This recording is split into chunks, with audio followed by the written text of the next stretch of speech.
और बोला कि अब तुम जीने लायक नहीं हो, लेकिन सोचा कि अपने बेटे का अपने से वध करूं तो मेरी बड़ी अपकीर्ति होगी।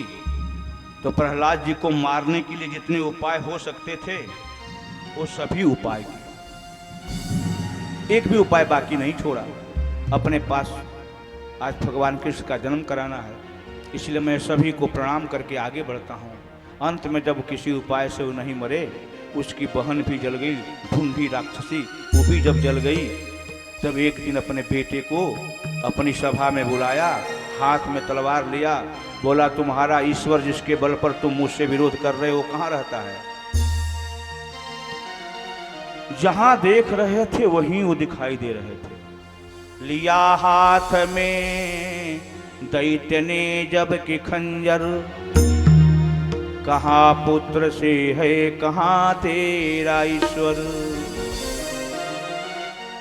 तो प्रहलाद ने याद किया भर कर, दिखाई पड़े आप खंभे के अंदर।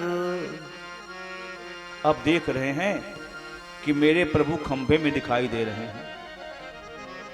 तो नरसिंह के रूप में राम प्यारे, लेकिन जो दिखाई दे रहे थे वो नरसिंह के रूप में दिखाई दे रहे थे। और प्रहलाद जी को जो राम जी का वो दिव्य रूप बताया गया था वो रूप वहां था नहीं। तो इनके मन में संदेह होने लगा। कभी कहता है कि भाई वो भगवान अपना रूप बदल लिए हैं, दूसरे भगवान हैं कि वही भगवान हैं जो भगवान कण कण में व्याप्त होते हैं। तो नरसिंह के रूप में राम प्यारे, तो भगवान कभी नरसिंह कभी राम। राम दिखाई देते हैं कहाँ? उनके पिताजी के हृदय में, जो दिग्विजय के समय निकला हुआ था हिरण्यकश्यपु त्रिशूल लेकर के, तो उसके मुख में समा करके हृदय में बैठे थे। तो पिताजी के हृदय में राम दिखाई दे रहे हैं और खंभे में नरसिंह दिखाई दे रहे हैं। तो नरसिंह के रूप में राम प्यारे, हरे कृष्ण गोविंद मोहन मुरारे।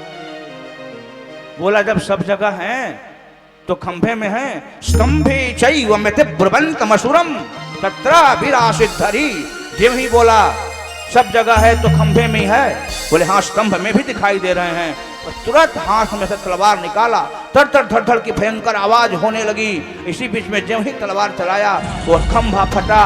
भगवान भयंकर रूप धारण करके 1000 भुजाओं से प्रकट हुए। बोले नृसिंह भगवान की जय हो। भगवान उसको पकड़ करके विश्व विजेता को 27 हाथ पीछे ले गए। भयंकर युद्ध हुआ। आज युद्ध में भगवान ने उसको अपने दोनों जंघाओं पर दरवाजे के मध्य में बैठ करके उसी के राजप्रसाद में दबाया। दोनों अपने घुटनों से, हुनियों से, घुटने पर रख करके हुनियों से दबाया। बोला राक्षस तुमको अपनी बुद्धि पर बहुत भरोसा था, तुमने तो वरदान मांगा था ब्रह्मा से ना अमर होने का। बोलो ऊपर है कि नीचे, बाहर है कि भीतर, रात है कि दिन? पर ब्रह्मा तो 12 महीने की सृष्टि किए हैं। इसका नाम है पुरुषोत्तम मास है, 13वां मास है। ब्रह्मा जी के आशीर्वाद से तीनों लोकों में सनातन धर्म को नष्ट करने वाले इस हिरण्यकश्यपु को मारने के लिए भगवान को एक नए महीने का निर्माण करना पड़ा, जिसको हम कहते हैं मल मास, अधिक मास। इसका असली नाम है पुरुषोत्तम मास। ये भगवान के नाम पर है। भगवान ने उसके पेट को फाड़ करके उसकी आंत निकाल करके अपने गले में लगा दिया।